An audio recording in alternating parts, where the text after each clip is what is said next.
유란시아서 4차 개정본 오디오 제124편 예수의 어린 시절 후기.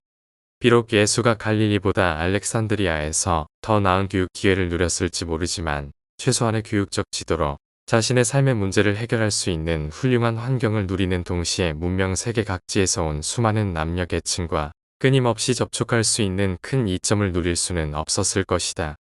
알렉산드리아에 계속 머물렀다면 그의 교육은 유대인들에 의해 그리고 오로지 유대인의 노선을 따라 이루어졌을 것이다.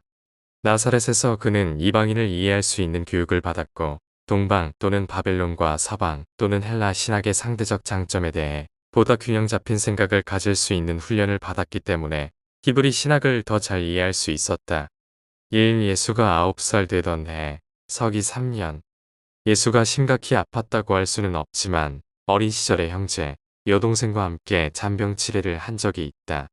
학교는 계속되었고 그는 매달 한 주씩 자유시간을 가지며 아버지와 함께 이웃 도시를 여행하거나 나사렛 남쪽 삼촌의 농장에 머무르거나 막달라에서 낚시 여행을 하는 등 시간을 거의 균등하게 나누어 썼다.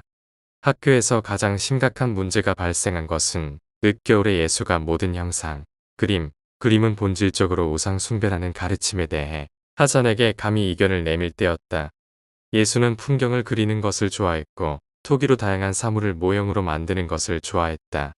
그런 종류의 모든 것은 유대 율법에 의해 엄격히 금지되어 있었지만 이때까지만 해도 예수는 부모의 반대를 무릅쓰고 이러한 활동을 계속할 수 있도록 허락을 받았다. 그러나 학교에서는 소동이 다시 일고 있었는데 이때 공부가 부진한 어느 생도가 교실 마루바닥에 예수가 목탄으로 선생을 그리고 있음을 발견했다. 명백하게 그 그림이 드러났다.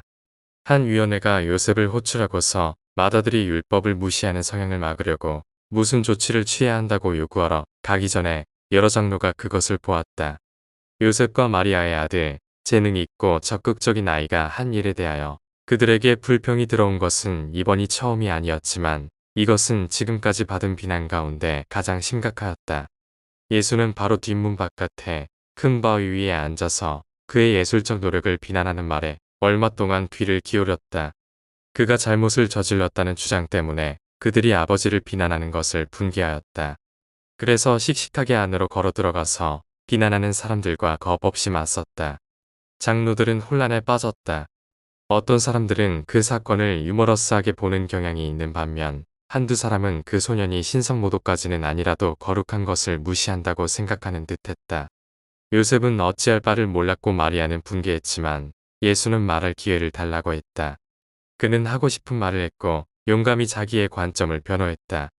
지극한 자제력을 가지고 논쟁이 되는 모든 다른 문제와 마찬가지로 그는 이 문제에서 아버지의 결정에 따르겠다고 선언했다. 장로위원회는 말없이 떠났다. 마리아는 예수가 이 의심스러운 활동 가운데 어느 것도 학교에서 계속하지 않는다고 약속하는 조건으로 예수가 집에서 진흙빚기를 허락하도록 요셉에게 영향을 미치려 애썼지만 요셉은 둘째 계명에 관한 랍비의 해석이 우선해야 한다고 판정할 수밖에 없다고 느꼈다. 그래서 그는 그날부터 아버지 집에서 사는 동안 어떤 것의 모습도 더 이상 그리거나 만들지 않았다.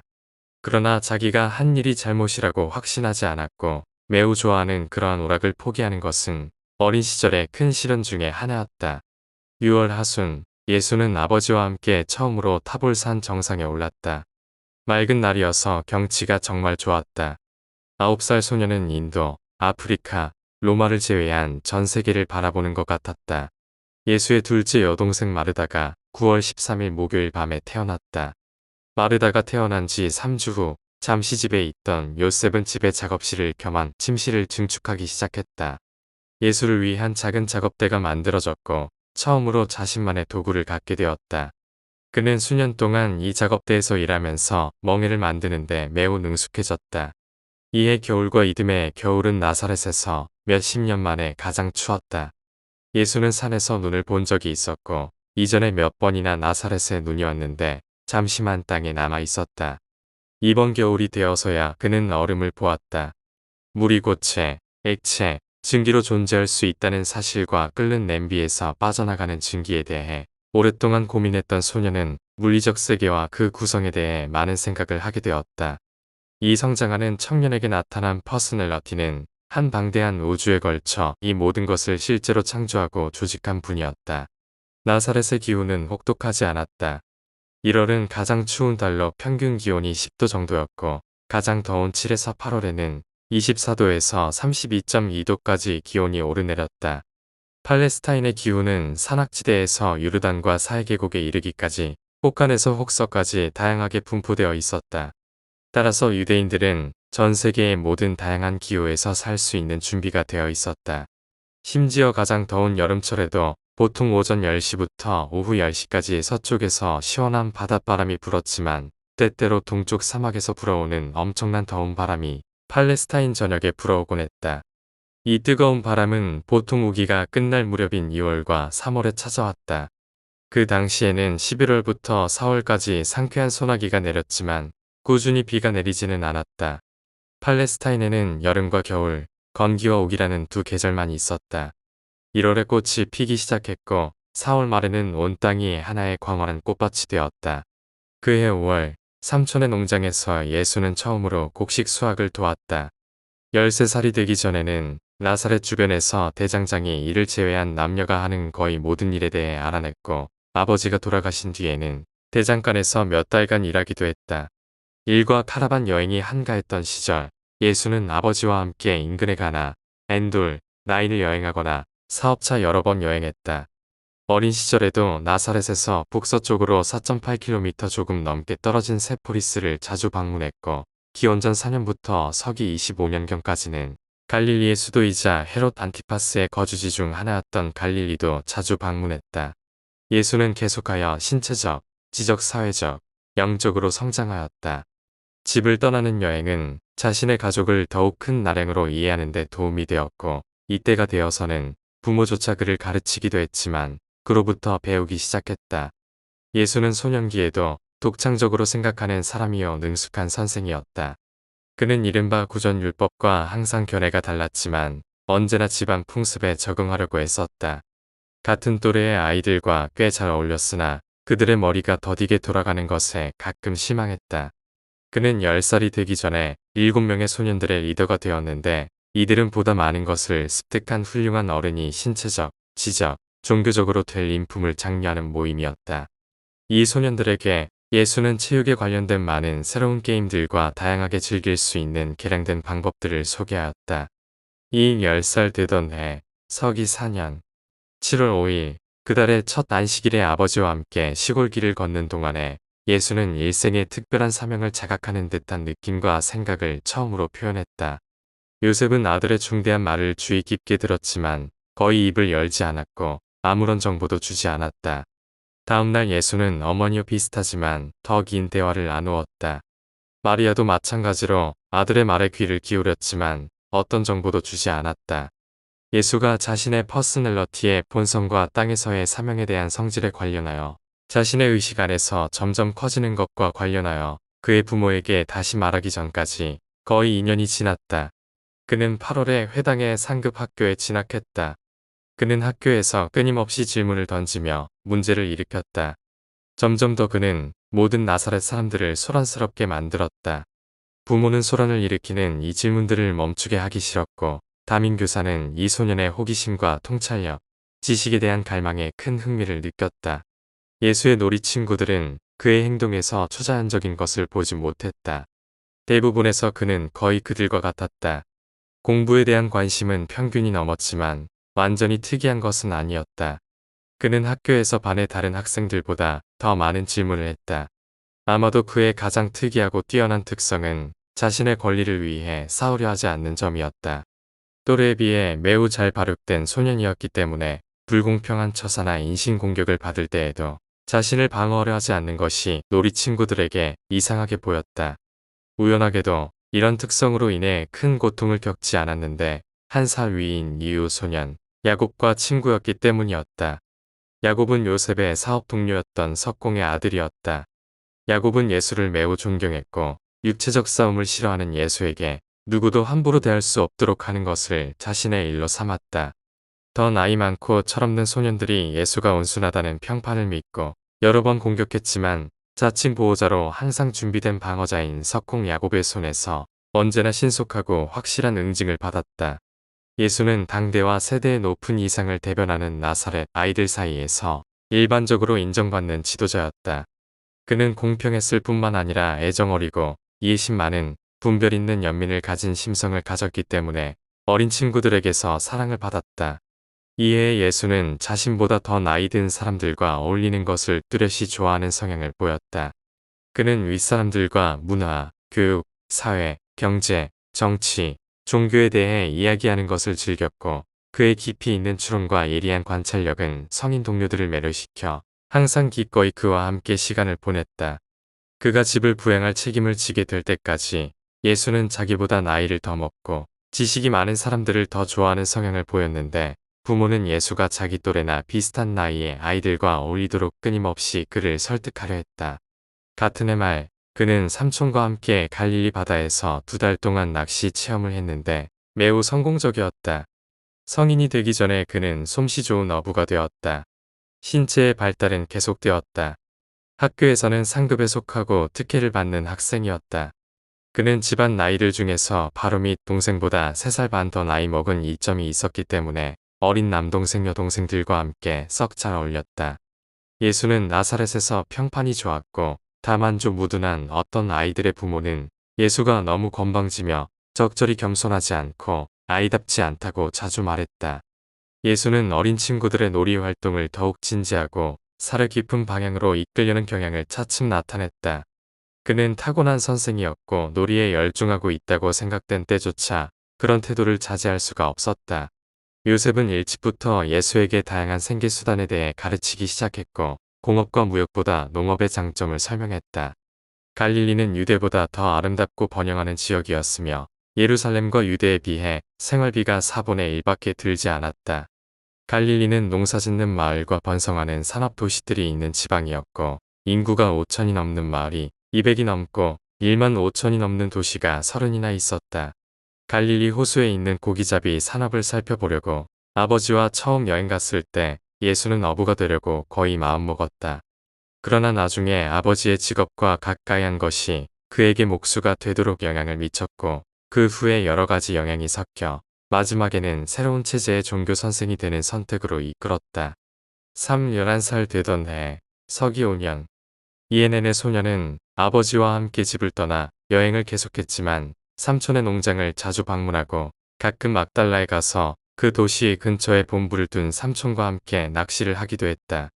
요셉과 마리아는 예수에게 어떤 특별한 편애를 보이거나 아니면 그가 약속의 아이, 운명의 아들이라는 것을 안다고 털어놓고 싶은 유혹을 가끔 받았다. 그러나 부모는 이 모든 문제에서 특별히 지혜롭고 현명했다. 어떤 방법으로 그에게 어떤 편애를 조금이라도 보인 것이 몇 번 되지 않았지만 그때마다 소녀는 모든 그러한 특별 배려를 재빨리 거절했다. 예수는 카라반에게 소모품을 파는 상점에서 상당한 시간을 보냈고 세상의 모든 지방에서 온 여행자들과 함께 이야기를 나누므로 그의 나이로 보아서 놀랍게 세계의 동향에 관하여 정보를 쌓았다. 이 해는 그가 자유롭게 놀고 어린이로서 즐거움을 많이 누린 마지막 해였다. 이때부터 계속 이 소년의 생활에서 어려움과 책임이 빠르게 늘어났다. 서기 5년 6월 24일 수요일 저녁에 유다가 태어났다. 이 7째 아이의 출생에 관련된 병이 뒤따랐다. 마리아는 몇 주 동안 매우 아팠기 때문에 요셉은 집에 머물러 있었다. 예수는 아버지의 심부름과 어머니의 심각한 병 때문에 생긴 여러 가지 할 일로 매우 바빴다. 이 소녀는 다시 어린 시절 어린이의 위치로 돌아갈 수가 없음을 깨달았다. 어머니가 아플 때부터 그가 11살이 막 되기 전에 그는 정상으로 마땅히 그의 어깨에 지워지는 것보다 만 1년이나 2년 앞서 맏아들의 책임을 지고 이 모든 일을 해낼 수밖에 없었다. 하자는 매주 저녁 하루를 예수와 함께 보내며 히브리어 경전을 통달하도록 도와주었다. 그는 장래가 촉망되는 제자의 성장에 큰 관심을 가지고 있었기 때문에 여러 방면으로 기꺼이 그를 도와주었다. 이 유대인 교육자는 성장하는 예수의 마음에 큰 영향을 끼쳤지만 예수가 예루살렘으로 가서 학식 있는 랍비들에게 교육을 계속 받으라는 자신의 제안에 왜 그렇게 무관심한지 이해할 수 없었다. 5월 중순경에 소녀는 스키토폴리스까지 아버지가 출장 갈 때 따라갔는데 이곳은 데카폴리스 지방의 주요한 그리스풍의 도시이며 또한 베스시안 지역의 고대 히브리인 도시였다. 가는 길에 요셉은 사울 왕과 블레셋인의 오랜 역사의 상당한 부분, 그리고 그 뒤에 이스라엘의 파란 많은 역사에서 일어난 사건들을 일러주었다. 예수는 이른바 이 이방인 도시의 깨끗한 모습, 가지런한 질서 있는 배열에 엄청나게 감명을 받았다. 그는 노천 극장을 보고 감탄하고 이교도 신들의 예배에 바쳐진 아름다운 대리석 성전을 찬미했다. 요셉은 그 소년의 열심에 상당히 마음이 흔들렸고 예루살렘에 있는 유대인 성전의 아름다움과 웅장함을 찬양하여 이 좋은 인상을 지우려고 애썼다. 예수는 가끔 나사렛의 언덕에서 이 웅장한 그리스풍의 도시를 호기심 있게 바라보았고 대규모의 공공사업과 화려한 여러 건물에 관하여 여러 번 물은 적이 있었지만 아버지는 언제나 이러한 물음에 대답을 피하려 했다. 이제 그들은 이 이방인 도시의 아름다움과 얼굴을 마주했고 요셉은 예수가 묻는 말에 점잖게 못 들은 척할 수 없었다.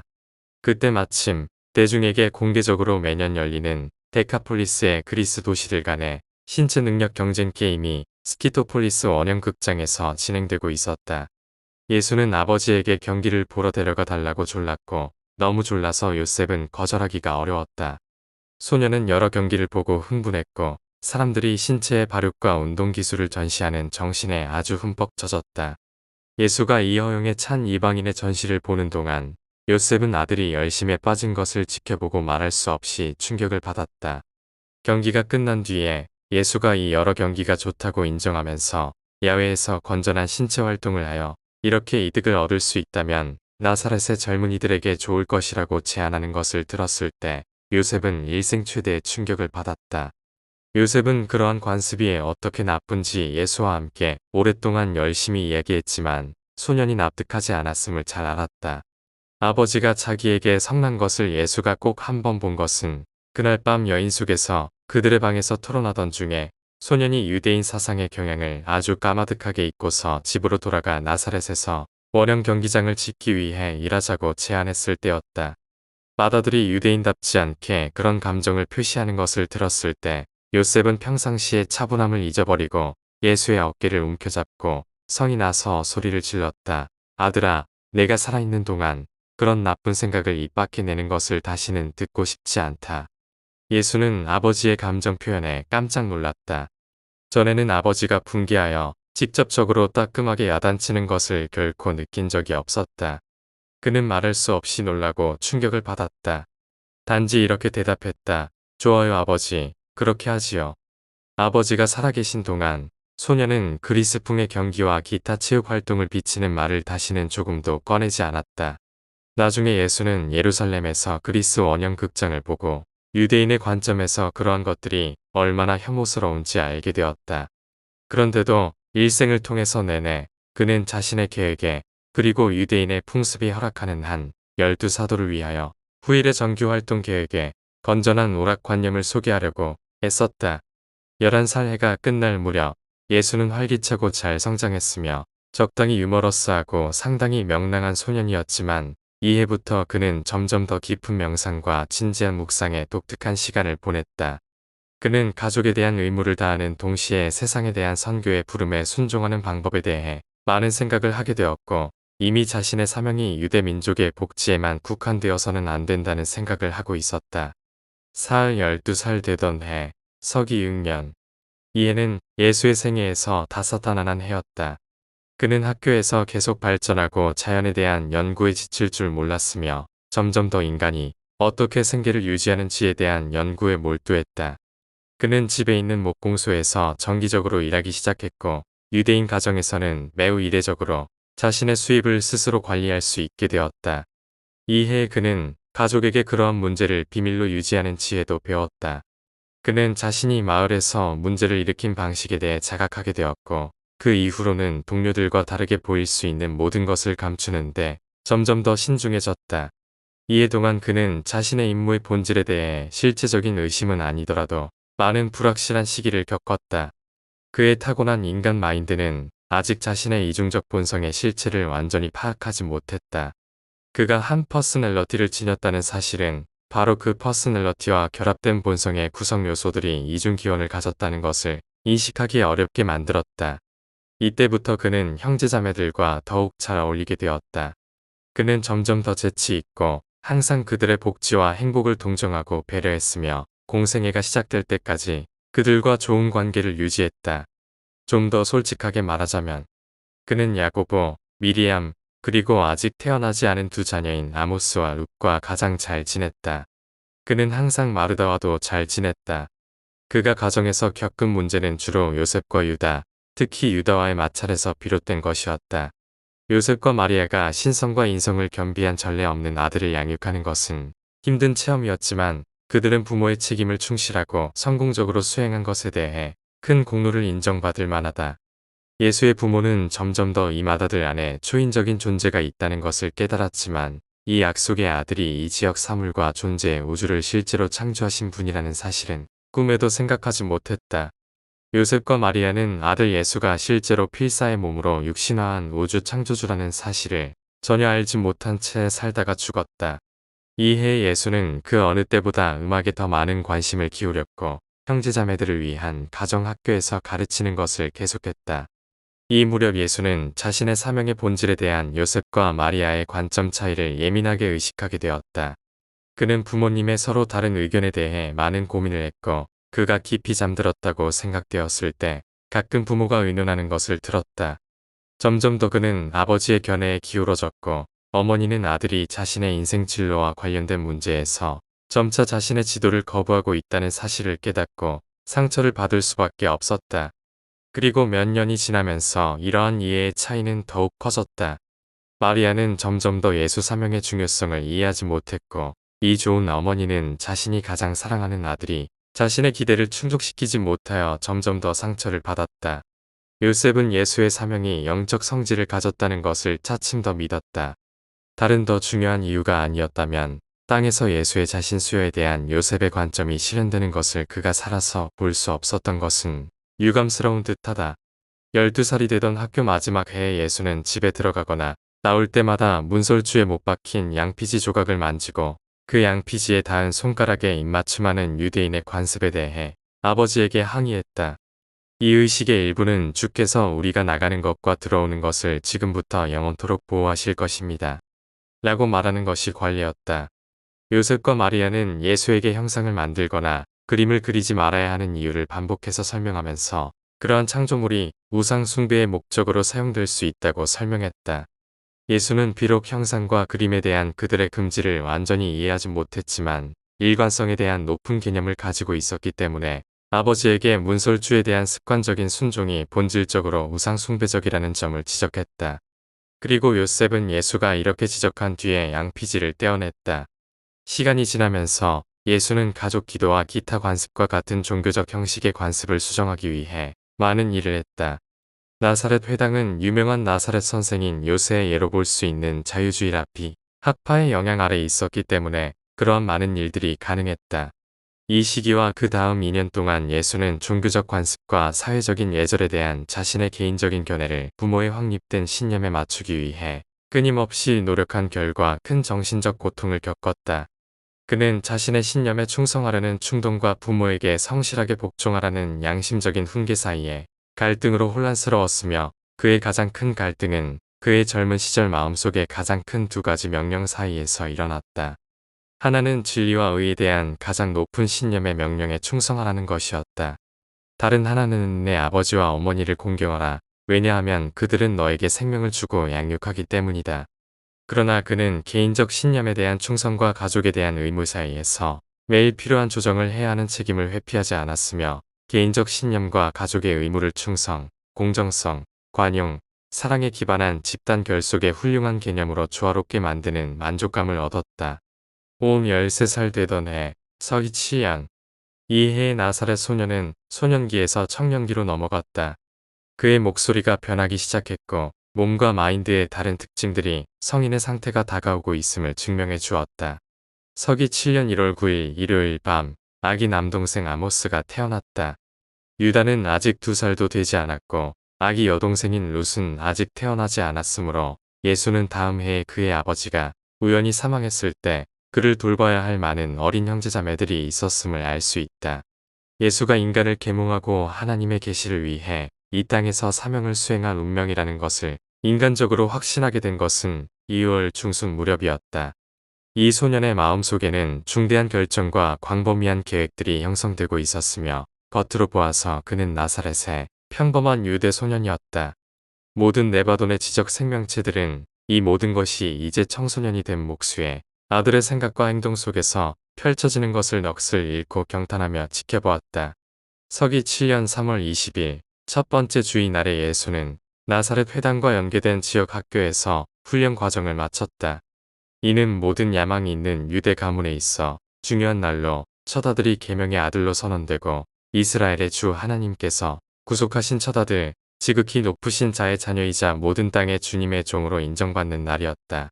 그 전주 금요일, 요셉은 세포리스에서 새 공공 건물 작업을 담당하고 있었으나 이 기쁜 날에 참석하기 위해 나사렛으로 왔다.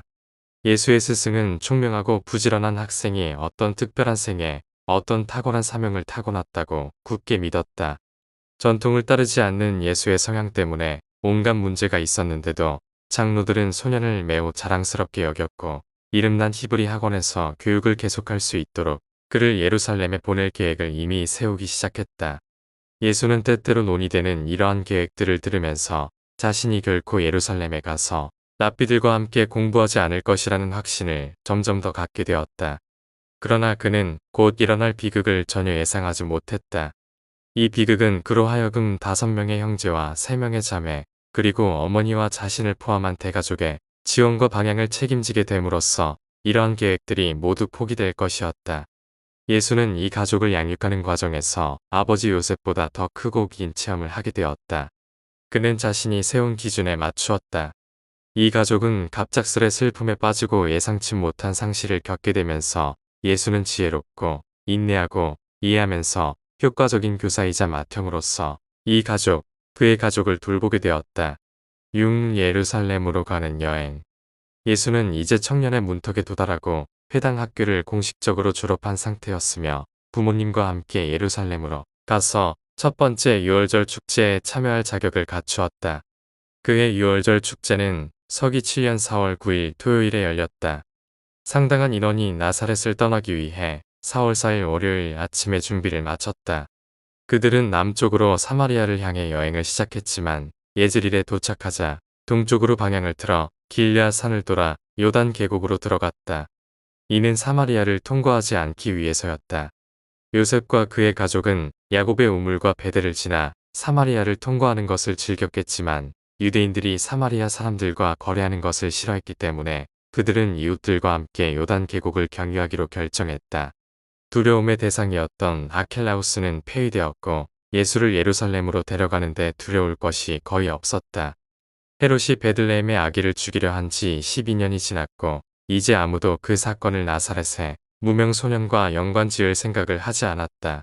예수 일행은 예즈릴 분기점을 지나면서 곧 왼쪽에 위치한 고대 마을 수넴을 지나쳤고 예수는 이곳에 살았던 이스라엘에서 가장 아름다운 처녀와 엘리사가 이곳에서 행한 놀라운 일들에 대한 이야기를 다시 들었다.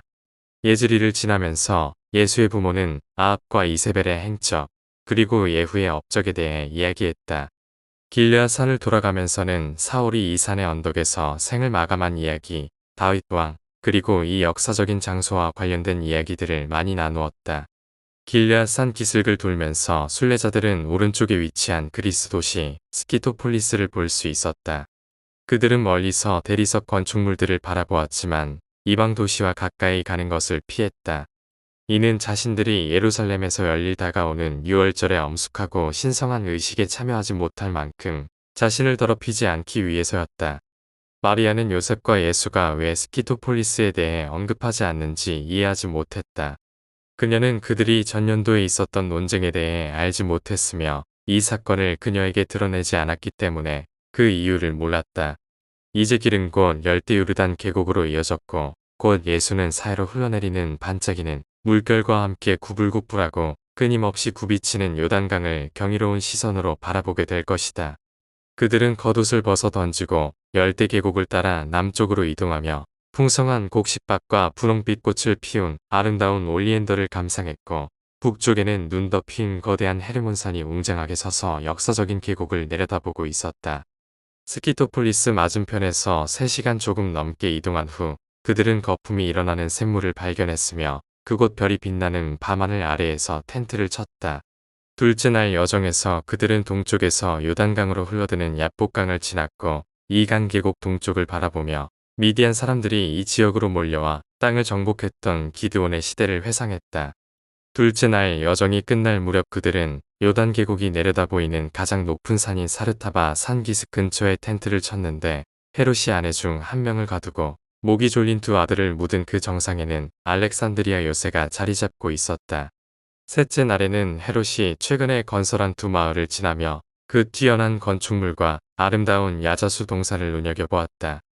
해질 무렵 그들은 여리고에 도착했고 그곳에서 다음 날까지 머물렀다.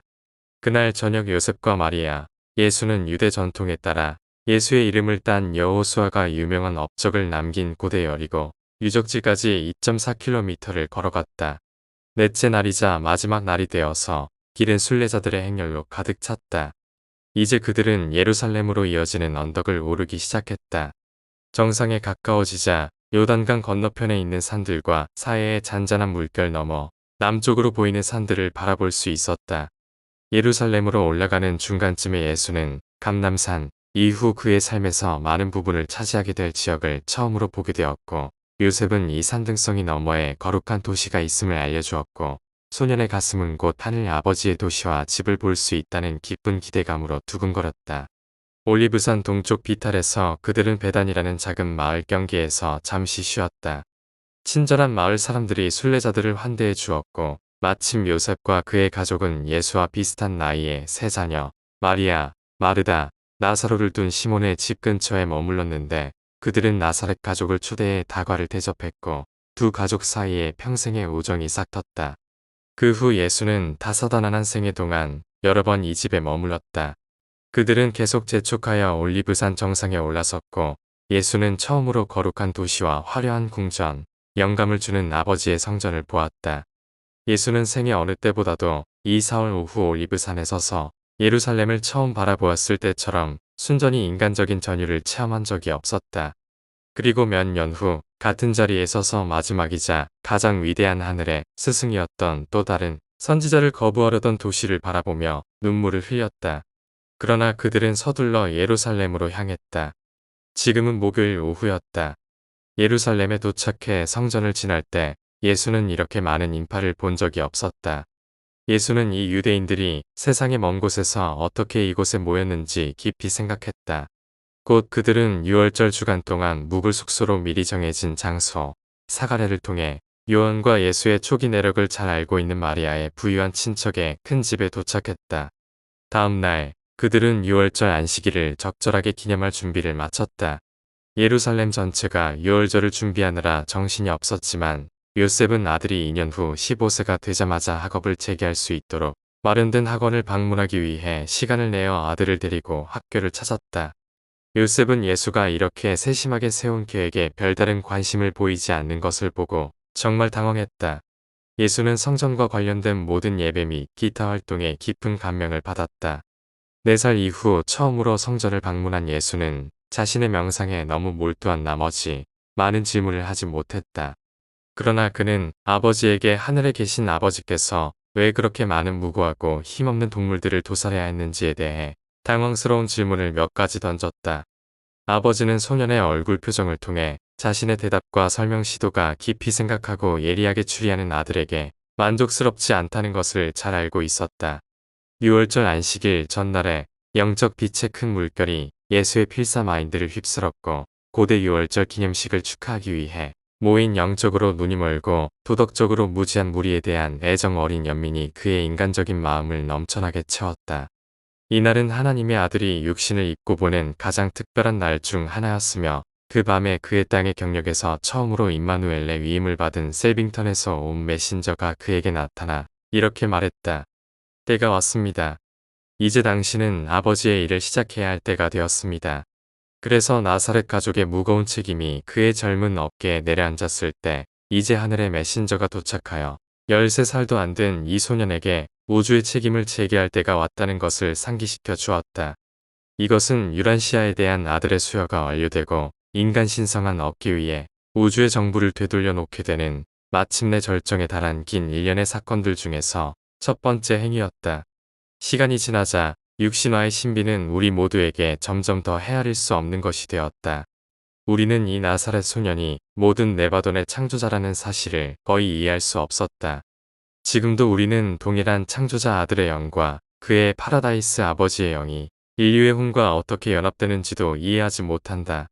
시간이 지나면서 그가 육체를 입은 삶을 살지만 정신적으로 그의 어깨 위에 한 우주의 책임이 놓여 있음을 그의 인간 마인드가 점점 더 깨닫는다는 것을 우리는 알 수 있었다.